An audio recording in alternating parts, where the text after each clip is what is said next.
this town, scaling walls and climbing trees. And I told you don't look down, but you did, and my body shook when you floated to the ground.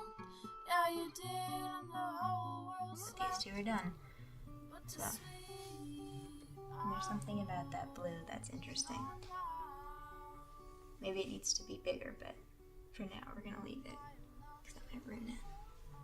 This is me usually at the end of every session covered. Usually it's more so my entire body.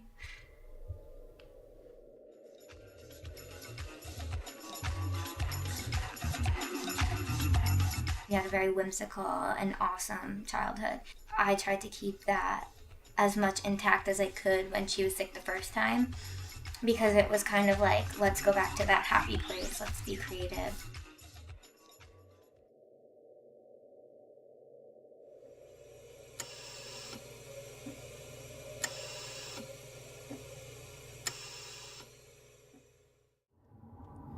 Oh, the sling, this lovely thing that I'm hiding under this poncho. It's from going out a little too late and using my arm a little bit too much. I had bone cancer when I was 13. Well, the accident happened at the middle school. Somebody had run into her and she suffered a pathological fracture, which means a fracture that never should have happened. So they sent us to a specialist at Stony Brook, and he told us it was nothing. We went for a second opinion, and that's when the doctor at Columbia wouldn't let us leave. I had osteosarcoma, I had a big tumor in my arm, and they needed to operate within a few months after having chemotherapy treatment. You know, when it first happened, I just kind of held it together. The first time I cried was when I saw my dad cry, and it was just the most heart-wrenching experience ever. The whole year, whatever it is, Irene and I were there every day. And they had to put in a donor bone and fuse that with my 2 bones. And then they put 13 drills in to hold it all together. And some, I think, titanium plates. That surgery that happened when I was 13 would start to break down a little bit. Not break down, but weaken my body a little bit, I guess. We would have to stay in the hospital 3 to 4 days, and it was different types of chemo. There was cisplatin that would make you throw up. There was methotrexate that would kind of burn your fingers from the inside out. We went through chemo, the reconstructive surgery, and then additional chemo. And thank God Nicole made it through that one, and she did great. She always had a smile on her face. Most of the time we were falling apart and she was holding us up. A year I had it with treatment when I was 13, and I remember her name was Allie, and she got really, really skinny at one point. This was my outfit for my first fashion show that I had at the high school, and this was my little logo. It was all about, really, Taylor and Allie and all of these girls that unfortunately passed away when, I was continued, whatever that means. Everybody I knew didn't make it. And so it's hard because it feels like I have something to prove for them because they didn't get to make it, but I did so far. So it's so I have to live for them. At least that's what I believe. And I'll always carry them with me everywhere. My standard is them. They're my fuel. Going into fine arts the first semester, you learn a lot about, again, how to make a sculpture the traditional way. This is what we have to do. And then it's then you can create whatever the hell you want. Then you can do whatever the hell you want. And then it's almost so freeing, it's scary. If I can make a sculpture, I can make a skirt. If I can, draw a really cool picture, I can make a dress. I don't know, it's very similar to me. Some people will not agree, and I understand why. For me, it's more about, I guess, art making.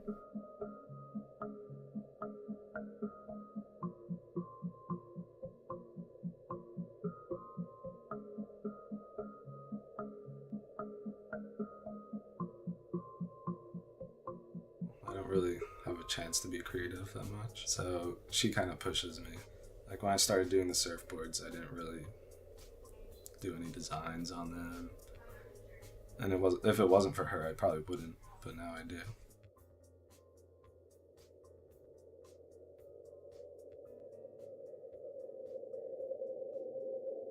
And this is about the line that's continuing, and then it breaks, but then it continues again.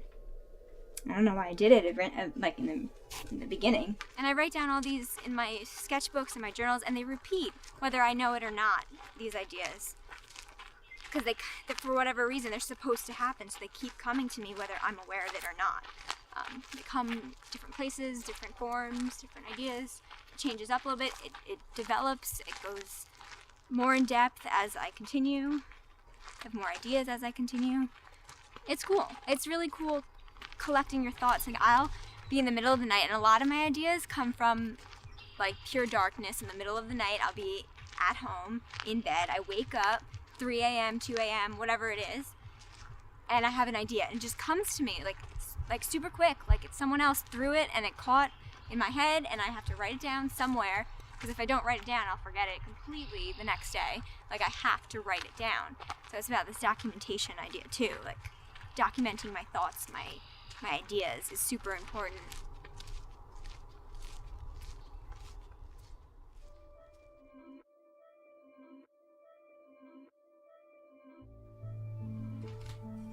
This painting is the last painting that I created right before everything happened. It was just a simple sketch. It was a circle and the two Rorschach tests. Really weird book of mine, because I never ever sketched like this. It's almost like someone was trying to tell me something.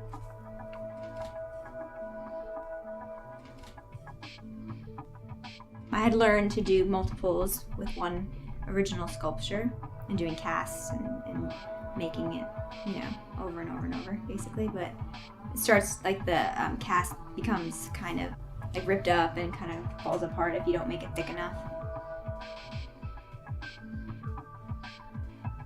This one, it caved in a little bit, and when the plaster came out, it was like this, and I said, oh, I gotta fill that up, I gotta just fix it up, but I didn't. I just never fixed it, and I think I consciously was like, I don't want to fix it, I kind of like it the way it is. 4 or 5 months later, after these were created, this exact place where it is on this sculpture, the left side, right behind the left ear, right here, that's where I had my surgery for my brain tumor to remove it. And right now that's where my shunt comes out too of my ear. But yeah, it's really creepy to think about how I made this way before it all happened.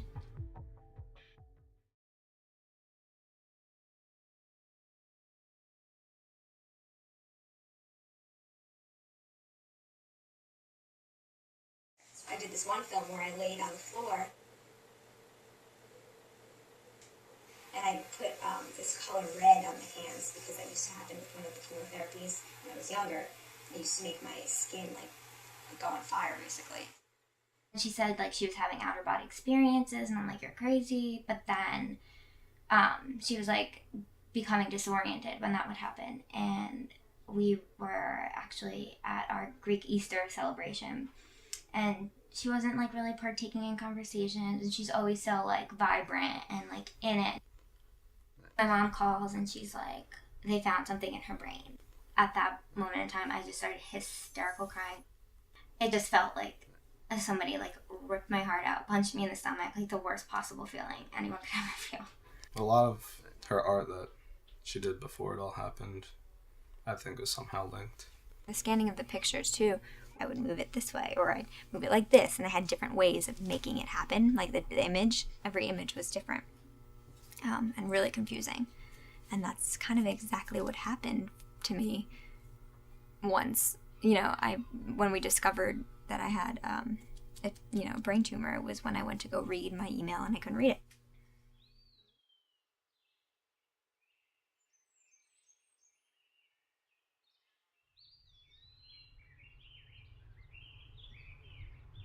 like this was where me and my dad rode our bikes together. And we both had like some intense talks with each other, I guess, about everything I was going through.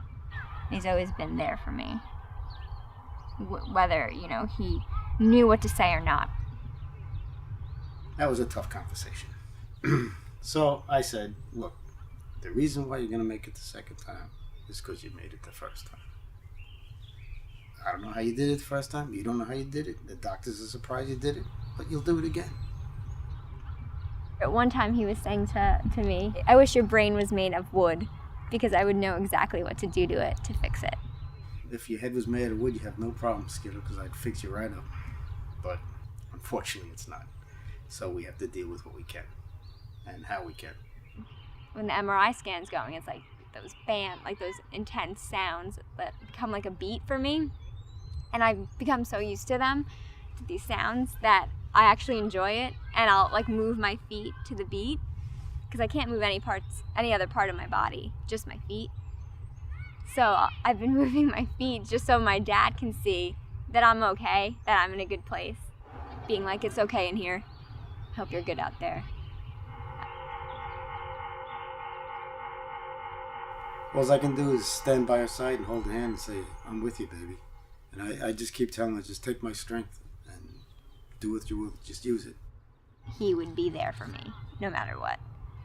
And he's followed through with that, that's for sure. I just hope that like one day I'll be able to give it back to him in some way.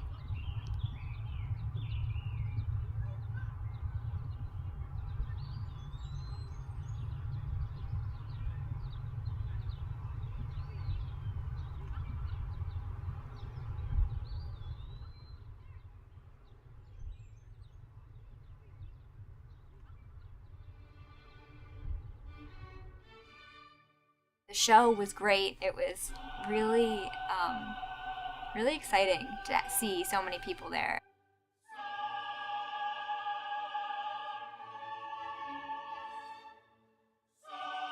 It's like a reference of this natural world and how we experience it in that way, but then this technical world that we've been grown up with. And I had my 2 plain canvases out on the grass in my backyard, and I just went at it. I love the silver painting, and I like that she's branching into the digital world. This one references, the cells, the space of the medical space. It kind of looks like a heart. I think that's what's the beauty of it. You can find whatever you want to find in it. Like a brain here, but like kind of head over here. You can see the differences between the two. I think it's more of an experience than it is to just spell it out for you right now. She's using what's going on with her head and her brain, and really putting it out on paper, paint, whatever medium. I think it's great. I think it's mature. I've never been able to be so sure of all the paintings I've ever made before in my life. So there's good in everything. Yeah.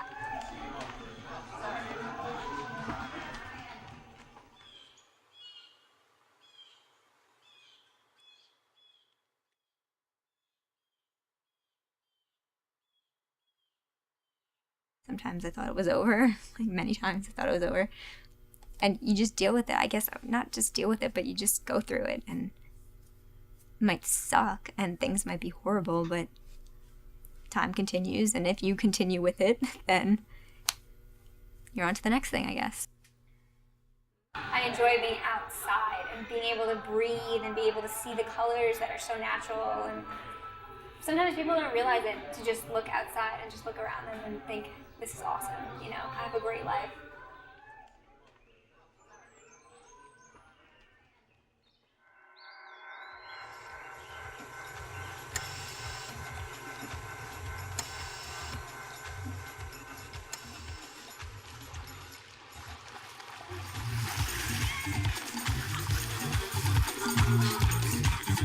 Going to the beach with Rachel and taking photos and just getting away from my house. It just means so much to me to get away.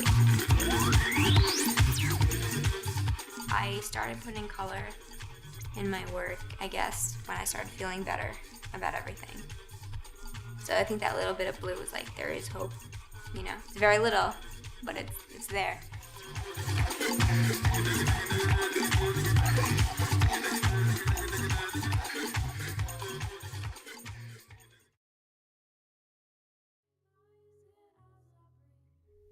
I think you have to be positive. I mean, always, no matter what. But especially if you're in a hard place to be in for most people, you have to think good always. These thoughts dance upon my brain. She's so strong and finds the beauty and positivity in everything. And to me, that is what makes her an inspiration, because she loves her life no matter what happens to her. She's always been creative. She's always been herself. She doesn't stop when she wants something. She's a trooper. She really handles it.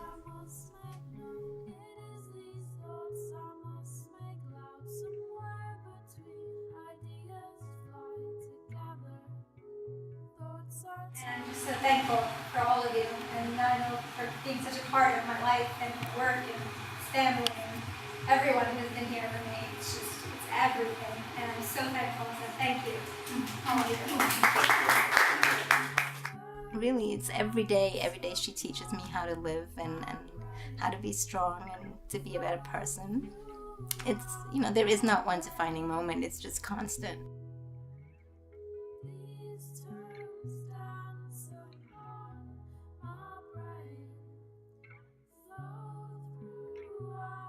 I think everyone needs to come to terms with things that are hard, and that's living, and I'm happy, and I'm a happy person. I hope I stay that way. But yeah, so that's it.